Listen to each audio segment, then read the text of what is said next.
ಬೆಳಗಾವಿ ಜಿಲ್ಲೆಗೆ ಮಹಾಮಾರಿ ಕೊರೋನಾ ವಕ್ಕರಿಸಿಕೊಂಡಿದೆ. ಇದು ಒಂದು ರೀತಿಯಲ್ಲಿ ಆತಂಕ ಕಾರಣ ಆಗ್ತಾ ಇದೆ. ಬೆಳಗಾವಿಯ ಗರ್ಭಿಣಿಯಲ್ಲಿ ಮಹಾಮಾರಿ ಕೊರೋನಾ ಇರುವಂಥದ್ದು ಪತ್ತೆಯಾಗಿದೆ. ನ್ಯೂಮೋನಿಯಾದಿಂದ ಗರ್ಭಿಣಿ ಬಳಲ್ತಾ ಇದ್ರಂತೆ. ಇದೀಗ ಅವರಿಗೆ ಕೊರೋನಾ ಸೋಂಕು ತಟ್ಟಿದೆ ಅನ್ನುವಂಥ ಮಾಹಿತಿ ಲಭ್ಯವಾಗ್ತಾ ಇದೆ. ನ್ಯೂಮೋನಿಯಾದಿಂದ ಬಳಲ್ತಾ ಇದ್ದಂಥ ಗರ್ಭಿಣಿಯನ್ನ ಆಸ್ಪತ್ರೆಗೆ ದಾಖಲು ಮಾಡಲಾಗಿದೆ. ಈ ಸಂದರ್ಭದಲ್ಲಿ ಆಸ್ಪತ್ರೆಯಲ್ಲಿ ಪರೀಕ್ಷೆ ನಡೆಸಿದಾಗ ಕೊರೋನಾ ವೈರಸ್ ಇರುವಂಥದ್ದು ಪತ್ತೆಯಾಗಿದೆ. ಈ ಮೂಲಕ ಬೆಳಗಾವಿ ಜಿಲ್ಲೆಗೆ ಕಾಲಿಟ್ಟಂತೆ ಕಾಣಿಸ್ತಿದೆ ಕೊರೋನಾ ಮಹಾಮಾರಿ.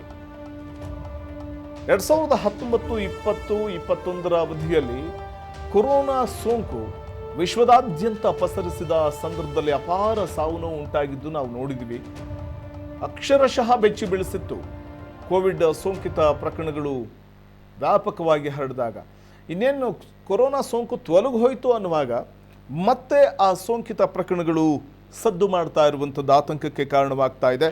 ಬೆಳಗಾವಿ ಜಿಲ್ಲೆಗೂ ಕಾಲಿಟ್ಟು ಬಿಡ್ತಾ ಕೊರೋನಾ ಮಹಾಮಾರಿ ಇನ್ನೂ ಹೋಗೇ ಇಲ್ವಾ, ಇನ್ನೂ ತೊಲಗೇ ಇಲ್ವಾ ಈ ಹೆಮ್ಮಾರಿ ಕೊರೋನಾ ಅನ್ನುವಂಥ ಒಂದು ಪ್ರಶ್ನೆ ಕಾಡುತ್ತೆ. ಬೆಳಗಾವಿಯಲ್ಲಿ ಓರ್ವ ಗರ್ಭಿಣಿ ಮಹಾಮಾರಿ ಕೊರೋನಾಗೆ ತುತ್ತಾಗಿದ್ದಾರೆ ಅನ್ನುವಂಥ ಮಾಹಿತಿ ಇದೆ. ನ್ಯೂಮೋನಿಯಾದಿಂದ ಬಳಲ್ತಾ ಇದ್ದಂತಹ ಗರ್ಭಿಣಿಯವರು ಅವ್ರನ್ನ ಆಸ್ಪತ್ರೆಗೆ ದಾಖಲು ಮಾಡಿ ಚಿಕಿತ್ಸೆಯನ್ನು ನೀಡಲಾದಾಗ ಮತ್ತೆ ಪರೀಕ್ಷೆಗೆ ಒಳಪಡಿಸಿದಾಗ ಅವರಿಗೆ ಕೊರೋನಾ ಸೋಂಕಿರುವುದು ದೃಢಪಟ್ಟಿದೆ. ಈ ಬಗ್ಗೆ ವೈದ್ಯರು ಕೂಡ ದೃಢಪಡಿಸಿದ್ದಾರೆ. ಪ್ರಮುಖವಾಗಿ ತಿಂಗಳ ಹಿಂದೆ ಮಹಾರಾಷ್ಟ್ರದ ಪುಣೆಗೆ ಹೋಗಿದ್ರಂತೆ ಆ ಗರ್ಭಿಣಿ. ಮಹಾರಾಷ್ಟ್ರ ರಾಜ್ಯದಲ್ಲಿ ಈಗಾಗಲೇ ಕೊರೋನಾ ಸೋಂಕಿತ ಪ್ರಕರಣಗಳ ಹೆಚ್ಚಳವಾಗ್ತಾ ಇದೆ. ಅಲ್ಲಿಯೂ ಕೂಡ ಒಂದಷ್ಟು ಸೋಂಕಿತ ಕೇಸಸ್ಗಳು ಪತ್ತೆಯಾಗಿದೆ.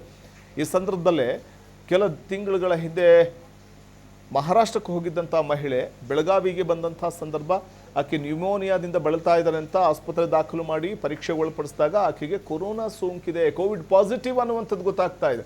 ಇದು ಮತ್ತಷ್ಟು ಆತಂಕ ಕಾರಣ ಆಗ್ತಾ ಇದೆ. ಮತ್ತು ಇವರ ಸಂಪರ್ಕದಲ್ಲಿ ಯಾರೆಲ್ಲ ಇದ್ದಾರೆ ಅವ್ರನ್ನೂ ಕೂಡ ಈ ಸಂದರ್ಭದಲ್ಲಿ ನಿಗಾದಲ್ಲಿ ಇಡಬೇಕಾದಂಥ ಒಂದು ಪರಿಸ್ಥಿತಿ ಅಥವಾ ಅನಿವಾರ್ಯ ಪರಿಸ್ಥಿತಿ ಇದೀಗ ವೈದ್ಯರಿಗೂ ಕೂಡ ಎದುರಾಗಿದೆ. ಬೆಳಗಾವಿ ಖಾಸಗಿ ಆಸ್ಪತ್ರೆಯಲ್ಲಿ 25 ವರ್ಷದ ಗರ್ಭಿಣಿಗೆ ಚಿಕಿತ್ಸೆ ನೀಡಲಾಗಿದೆ. ಭಾರತದಲ್ಲಿ ಮತ್ತೆ ಬಾಲ ಬಿಚ್ಚುತ್ತಾ ಇದೆಯಾ ಮಹಾಮಾರಿ ಕೊರೋನಾ? ರಾಜ್ಯದಲ್ಲಿ 35ಕ್ಕೆ ಏರಿಕೆ ಆಗಿದೆ ಕೋವಿಡ್ ಸಕ್ರಿಯ ಪ್ರಕರಣಗಳ ಸಂಖ್ಯೆ. ಬೆಂಗಳೂರಲ್ಲೇ ಬರೋಬ್ಬರಿ 32 ಸಕ್ರಿಯ ಕೇಸ್ಗಳು ಪತ್ತೆಯಾಗಿದೆ. ಮುಂಜಾಗ್ರತಾ ಕ್ರಮ ವಹಿಸೋದಕ್ಕೆ ಆರೋಗ್ಯ ಇಲಾಖೆ ಈ ಸಂಬಂಧ ಸಲಹೆಯನ್ನ ಕೊಟ್ಟಿದೆ. ಮತ್ತೆ ಬಾಲ ಬಿಚ್ಚುತ್ತಾ ಇರುವಂಥದ್ದು ಮಹಾಮಾರಿ ಕೊರೋನಾ. 35ಕ್ಕೆ ಏರಿಕೆಯಾಗಿದೆ ಕೋವಿಡ್ ಸಕ್ರಿಯ ಪ್ರಕರಣಗಳ ಸಂಖ್ಯೆ ರಾಜ್ಯದಲ್ಲಿ. ಬೆಂಗಳೂರಿನಲ್ಲೇ ಬರೋಬ್ಬರಿ 32 ಸಕ್ರಿಯ ಕೇಸ್ಗಳು ಪತ್ತೆಯಾಗಿದೆ ಅನ್ನೋದೇ ಈಗ ಆತಂಕವನ್ನು ಮೂಡಿಸ್ತಾ ಇದೆ. ಮುಂಜಾಗ್ರತಾ ಕ್ರಮವನ್ನು ವಹಿಸಲು ಆರೋಗ್ಯ ಇಲಾಖೆ ಸಲಹೆಯನ್ನು ಕೊಟ್ಟಿದೆ ಸಾರ್ವಜನಿಕರಿಗೆ. ಈ ಸಂಬಂಧ ಸರ್ಕಾರ ಈ ಪ್ರಕರಣವನ್ನು ಬಹಳ ಗಂಭೀರವಾಗಿ ಪರಿಗಣಿಸಬೇಕಾಗುತ್ತೆ. ಆರೋಗ್ಯ ಇಲಾಖೆ ಕೂಡ ಪ್ರಕರಣಗಳು ಹೇರಳವಾಗಿ ವ್ಯಾಪಕವಾಗಿ ಹರಡ್ತಾ ಇದೆ ಅಂತಂದಾಗ ಗಂಭೀರವಾಗಿ ಪರಿಗಣಿಸಬೇಕಾಗುತ್ತೆ. ಈ ಬಗ್ಗೆ ಸರ್ಕಾರ ಅಥವಾ ಆರೋಗ್ಯ ಇಲಾಖೆ ಏನಾದರೂ ಮುಂದಿನ ದಿನಗಳಲ್ಲಿ ಒಂದಷ್ಟು ನಿಬಂಧನೆಗಳು ಅಥವಾ ಗೈಡ್ಲೈನ್ಸ್ಗಳನ್ನು ಏನಾದರೂ ಬಿಡುಗಡೆ ಮಾಡುತ್ತಾ ಅನ್ನುವಂಥದ್ದನ್ನು ಕಾದು ನೋಡಬೇಕು. ಸದ್ಯಕ್ಕೆ 35ಕ್ಕೆ ಏರಿಕೆ ಆಗಿರುವಂಥದ್ದು ಕೋವಿಡ್ ಸಕ್ರಿಯ ಪ್ರಕರಣಗಳ ಸಂಖ್ಯೆ. ಭಾರತದಲ್ಲಿ ಮತ್ತೆ ಮಹಾಮಾರಿ ಕೊರೋನಾ ತಾಂಡವವಾಡುವಂಥ ಲಕ್ಷಣಗಳು ಗೋಚರವಾಗ್ತಾ ಇರುವಂಥದ್ದು ಆತಂಕಕ್ಕೆ ದೂಡ್ತಾ ಇದೆ. 2019ರ ಅಂತಿಮ ತಿಂಗಳು, ಕೊನೆಯ ತಿಂಗಳು, ಸುಮಾರು ಡಿಸೆಂಬರ್ ತಿಂಗಳಲ್ಲಿ, ಅಕ್ಟೋಬರ್, ನವೆಂಬರ್, ಡಿಸೆಂಬರ್ ಈ ತಿಂಗಳಲ್ಲಿ ಚೀನಾದಲ್ಲಿ ಸೋಂಕಿತ ಪ್ರಕರಣಗಳ ಹೆಚ್ಚಳವಾದಾಗ ನಾವು ಒಂದಷ್ಟು ಅಲ್ಲಿ ಆಗ್ತಾ ಇರುವಂಥ ಬೆಳವಣಿಗೆ ಬಗ್ಗೆ ಮಾತಾಡ್ತಿದ್ವಿ ಆತಂಕದಿಂದಲೇ.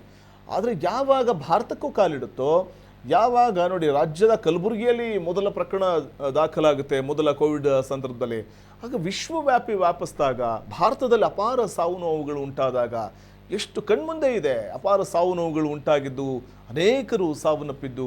ಇದೆಲ್ಲವೂ ಕೂಡ ಈ ಎಲ್ಲ ಆತಂಕದ ನಡುವೆ ಇನ್ನೇನು ಕೊರೋನಾ ತೊಲಗಿ ಹೋಯಿತು ಅನ್ನುವಾಗಲೇ ಮತ್ತೆ ಸೋಂಕಿತ ಪ್ರಕರಣಗಳು ಕಂಡು ಬರ್ತಾ ಇದೆ ಅನ್ನುವಂಥದ್ದು ಆತಂಕಕ್ಕೆ ಕಾರಣವಾಗ್ತಿದೆ.